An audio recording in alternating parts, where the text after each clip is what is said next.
Good afternoon, Poet fans. Welcome to the first Coleman's Corner of the 2017-18 season.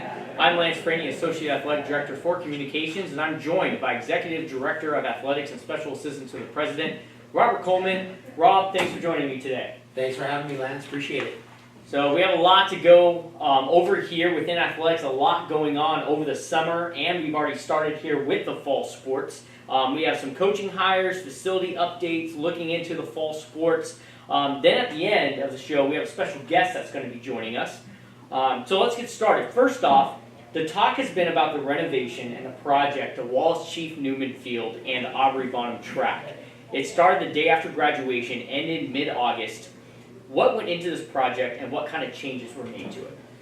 Well, I mean, there's a lot of people to thank. First off, Lance, I mean, we have just tremendous alumni, in our program who are still, extremely generous in helping support Poet athletics. And, first off, Dick and Carol pick up, with their extremely generous gift of $1 million to the program, and a host of others helped this project get off the ground, and tremendous support from the Board of Trustees and obviously President Herzberger, support from advancement in the fundraising effort, Steve Delgado and Kurt Johnson and myself, and so, just a lot went into it, but, quite honestly, it panned out exactly as we thought, Lance. I mean, new turf from Field Turf, the premier turf in the country, worldwide, a new sound system through Daktronics, a new track through Benyon Sports, their track surface, and it's really a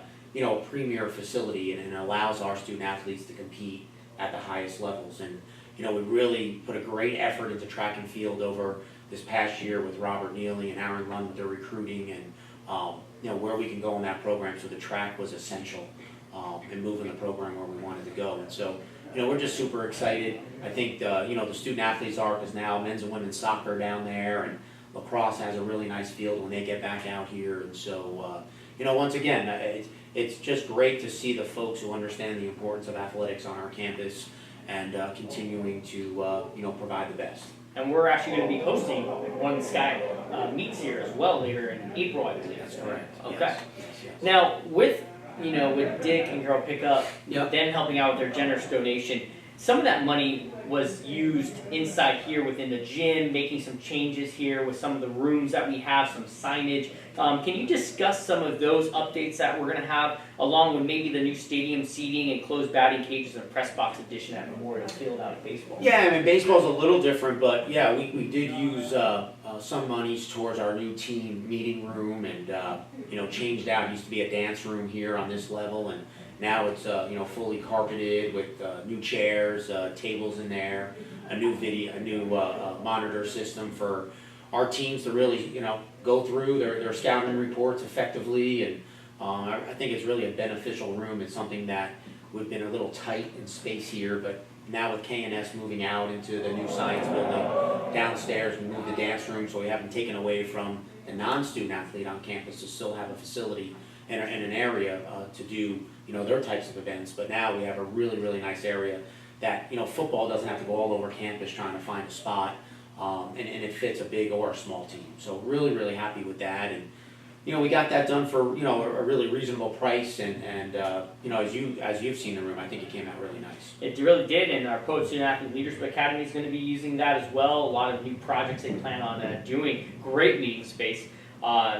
But then also regarding the baseball field, it's kind of under construction right now, and I'm sure we're going to be talking more about that later on. Mm-hmm. But those donations came from other individuals, so we're going to discuss more of that later on. But let's discuss some of the fall teams now. Let's go into football. Sure. They had a tough road matchup with the number one offense in the country in Whitworth University. They lost 49-10. They have their home opener this Saturday at 5 p.m. against Arizona Christian University. Again, a non-conference matchup. Arizona Christian's 3-0 right now, going to come in. You attended the first game up there at Whitworth. What did you like with the program? What do you think the Poets need to improve on, especially with how tough this conference is? No, well, first off, Whitworth was a really tough opponent, ranked in the top, 24, 25 in the country. We have a young team, so, really a tough opening game for us. Whitworth's really good. But Lance, I took away this. I thought our defense played pretty well in that ball game. I was really happy to see, kind of where we're going there. I think our offense at times, our field position kind of put, our defense in some compromising spots there early on. But, it was 18-0 with just a couple minutes to go in the half. And then, they picked off, Miguel and they scored. But, point being, I'm really enthusiastic about our young defense and where it can go. I mean, defense wins games and excited about that. And, on the other offensive part of it, Miguel had a pretty good game. He's going to have to keep improving each and every game if we're going to go where we need to go. Bryson really spreads the field quite well. So, we've got to continue to throw the ball and get vertical. And Chance, great new running back, and I think he played super, super hard. So again, I think, first game, tough opponent, sky's the limit, I think, going into, we're cutting the ribbon here on Saturday at the field, and a lot of excitement going on. I think we're going to get a really nice crowd for the Arizona Christian game. We really just have to go out and execute. There's just zero more, excuses. Where we got a nice team, coaching staff has done a nice job recruiting, got a nice field. We just got to go out and execute and get some wins here at home, and excited about Saturday at a 5 o'clock kickoff. Yeah, that's going to be an exciting season. We're looking forward to it. They have the staff in place. They brought in about 75 new guys. A lot to look forward to for this upcoming season. Yeah. Moving into women's soccer now. Women's team is off to a hot start. 5-1, 2-1 in conference play. One of the best starts they've ever had in program history here, especially under head coach Monica Gerardo. Offensively, they're averaging over 4 goals a game and limiting opponents to a mere 1 goal per game with a .122 shot percentage. What have you liked from these ladies so far? I think they play really well together, quite honestly. I mean, I think Lauren and Leia are our leaders, obviously, as our seniors, but I think we've got, juniors and sophomores and even freshmen kind of kicking in right now. And Jasmine's up there and has a freshman with points. And, I think this is, each year, with what Monica, Chris, and, Justin have done, I mean, each year we're just getting a little bit better. And, as I could say the same thing about women's volleyball, I'm sure we'll get to that, but you just got to keep your head down and keep working. It's a process. You can't get to the trophy without going through the process. And you keep your head down, you just keep working hard game after game, and hopefully when you pick your head up, you have a trophy in your hand, right? I mean, that's the bottom line to it. So we've got a long way to go, but we're off to a great start. We're really controlling our home field, which is good. I mean, obviously we had a little breakdown here against Redlands the other night, but we're going to be fine, and it's okay to lose as long as you get right back and get a win. You can't let long losing streaks happen. You're going to lose a game. It's bound to happen. But the key is really coming back the next night, getting a victory, and get it back going. And you touched upon it perfectly. Talking about the junior, sophomore, freshman class, you've got the 3 seniors up there with Ashley Gonzalez, Leia Kolick, Lauren Kai, the 3 senior captains up there. Done a tremendous job, but they've led this team. And Monica talked last night when I was speaking with her after the game. The depth of her program is unbelievable. She can sub in 10 girls, and they're still playing at a very high level. Well, I mean, I think once again, Monica's worked hard with her staff and really building this team. And it's everybody. It's not just seniors, and when they graduate, we're in trouble, right? I mean, we have a really good flux of young, juniors, sophomores, and even freshmen. I'm sure we're going to have another excellent class of men, and that's how you really continue to have, great programs. And so she's worked hard to build it up, and hopefully, it's going to come to where we want to be, which is in the playoffs, maybe challenging here for a regular season championship, get some home field advantage, and then obviously into the playoffs. And so, but it's one game at a time, and we're only, not even probably a third, through the season at this point. So now we flip to the other side, men's soccer. They're off to, a tough year so far for them. They're 1-4, 1-3 in conference play. It looks like they found something in that upset win over Claremont 2-1 in overtime. They looked really good, the best I've seen them play all season. But last night, tough loss, 4-1 to Chapman University. Spoke with Shea, a couple of miscues, 4 goals there, 2 in the first half. We got our lone goal on a PK, but, this is a tough conference, and we got Redlands is coming Saturday. What do these guys have to do? Well, they're working hard, but obviously, we're keeping our eye on that, right? I mean, look, we've won 16 games in 3 years prior to this year, Lance, and so obviously we're concerned about that, right? I mean, we want to play to a higher level. We need to play at a higher level than what we're doing. You know, whether this happens or that happens, the bottom line is there's no excuses to it, right? We've just got to play to a higher level and get the job done. And tough loss on the road. I mean, first off, I think we need to go on the road and play better. You got to get wins on the road. We took care of business coming home and getting that win, but you can't go on the road and it looks like you don't even show up when you lose 4-1. It's no good.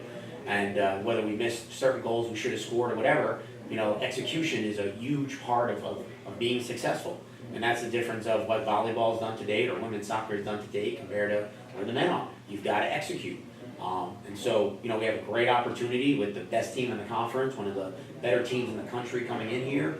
You know, it's going to be an exciting day, and I hope we can really raise our level of play and get it done here on Saturday. They need to do that. And everyone can beat anyone on any given day within this conference. I was just talking with Shay just now, and you know, Claremont ended up losing to Redlands, but it was 2-2 at one point. Yeah. And so everyone can compete with everyone. You don't know what happens, so you have to go in and play every single game thinking that your record is 0-0, pretty much. Well, I mean, I don't think there's any question. I mean, you can lose to anybody, you can beat anybody, and I think our teams are good enough to do that. But you know, some are doing it better than others, and you know, winning 5 or 6 soccer games in a season out of 20 games is, you know, not to our standard or where we want to be. So, well, you know, again, young team, they're working hard, and I get that. But at the end of the day, you know, young or not young, we've got to work and play to a higher level. Now, moving into a team that still has their top athlete who returned as a junior, men's cross country, Division III national qualifiers from a year ago. They've taken a part in a couple invites so far this year. They're right there where they left off from a year ago, despite losing a few runners. But Julian Sandoval, he's coming off a huge meet where he finished ahead of every single Sky competitor. You know, he also broke a program record with a 24:33 5-mile performance, a record which was held back in 1999 by Matthew Stewart. What are you liking about this team, and what do they need to do to get back to the national stage? Well, yeah, I mean, Julian's running his way into the Hall of Fame. You know, I mean, he's one of the best maybe that's ever run in this program, quite honestly. His junior year was fantastic. His senior year is off to a great start. And, you know, for us to get back to the NCAAs, obviously I'm really encouraged. You know, I haven't seen Ben White run yet, but I'm hearing some great things. And you know, obviously we bought, you know, Billy Howells is back as a sophomore. He was part of that national team last year. But, you know, the back end of our rosters who are running, in the men and the women's team, quite honestly, Lance, they have to, you know, run their best, you know, for us to go where we need to go. I mean, I think our top 3 runners in the men and the women are, you know, we know what they're going to do and how they're performing right now, but it's really the back end that has to, you know, run their personal best each and every race for us to get where we've got to get to, which is, you know, top 3, you know, in our conference, and then regionally it's the same thing. So, you know, that's the importance really on the back end. I think Julian's going to show up every race, quite honestly, but it's really the back end, and they've got to continue to push themselves and work really hard to help push our team to where we want to go. You touched upon that regarding the women's cross-country team. They have Jalissa Tobias, who was a national qualifier last year as an individual.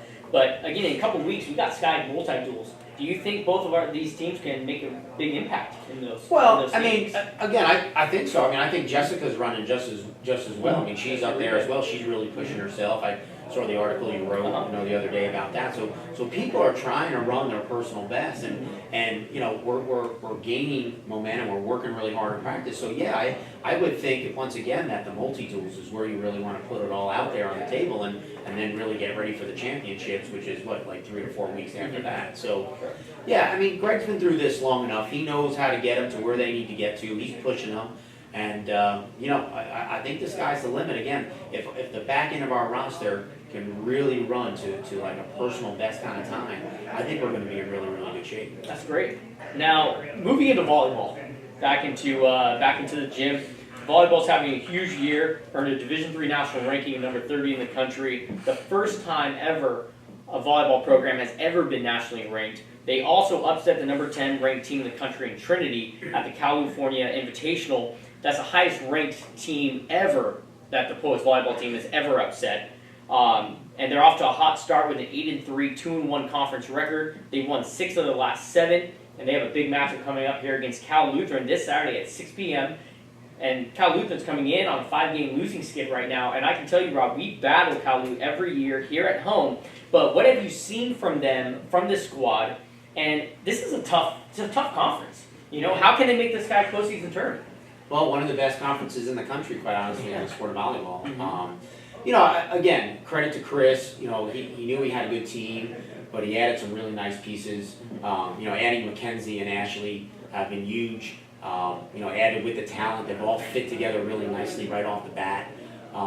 And so, good team camaraderie. They worked really hard, and Chris had not the year he wanted to last year, but he's come right back. And it comes down to recruits, right? I mean, you bring in the right players, the team gets along really well, feeling good about themselves. And look, we can and should be a top 4 team in this conference.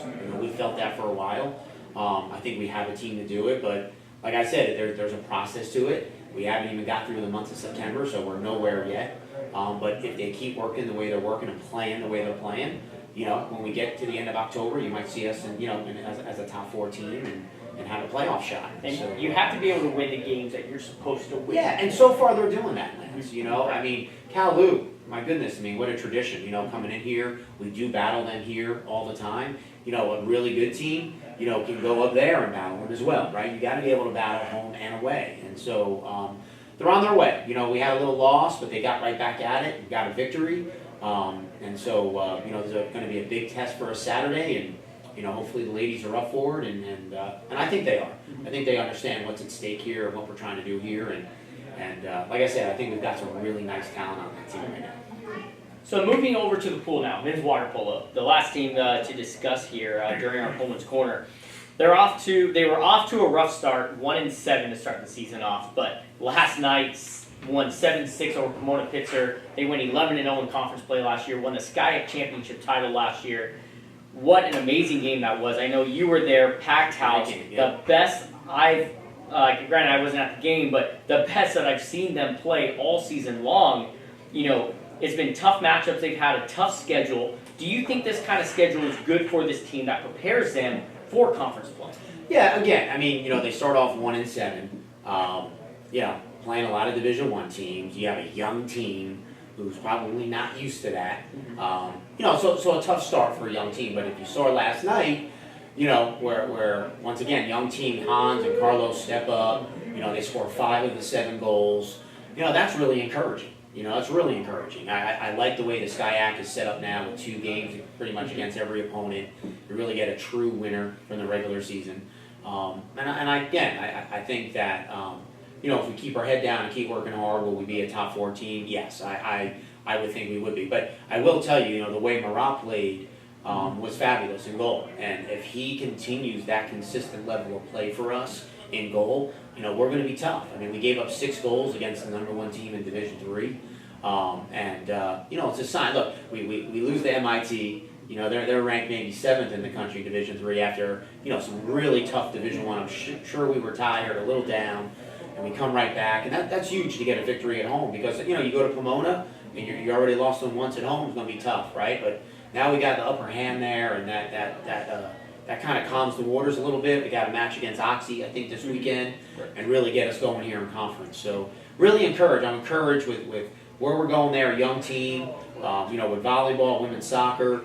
We're headed off to a good start. Hopefully cross country and football are going to do some stuff here. We really need soccer, like I said, to really get it together here and show up on Saturday and give Redlands a really, really tough game here. And you see that head coach Justin Pugwell does this year in and year out. He brings, again this year, a lot of talent, but they're young. He plays against the big Division I programs. The younger ones play. They get tons of experience. They come back into conference play, and they're ready to go. You're seeing it once again this year with this win last night. But again, they finished 2nd last year in SCIAC, our team did. And again, I think they're on that right step, on the right track to making the championships again, finishing the final. Lance, once again, I think anyone, as long as you can get into the top 4, you got a chance. Correct. We've seen it in soccer where rarely does the number 1 seed win it. Redlands has done it a few times, but others have got in there, and then, the number 2 knocks off, or the number 3 or even 4. I think Chapman was a number 4 one year and they won the whole thing. So the whole point is just really working hard, get in the playoff. If you're fortunate enough to be the number 1 seed and win the regular season, that's awesome, right? But at the same point, you want to get in there and have a shot. And I think, like I said, we got a bunch of teams who are heading in that direction, and that's really exciting that we've gotten the fall season off to a really, really good start. And I think a lot of it is the really good things that we have done around here with the facilities and I think our student athletes can see that we continue to, kind of stay on top of things here and just make sure we don't fall behind. So that's going to do it here for the fall segment. A lot of talk about the teams here in the fall doing a fantastic job. The next time we meet, Rob, we're going to be recapping the fall season. We're also going to be talking about some of the new coaching hires because we've had a few of those over the summer. And I can tell you those additions are going to do a fantastic job within the athletic department. But again, we're going to be meeting next month. We're going to recap the fall, talk about new hires, some of the new renovations. We're going to go around the athletic department, show you some of those new additions within some of these rooms. But right now, Rob, we're going to be having our special guest come on here shortly. But again, I want to thank you for joining me here today on Coleman's Corner, and we'll see you next time. Thanks again, Lance. Appreciate it.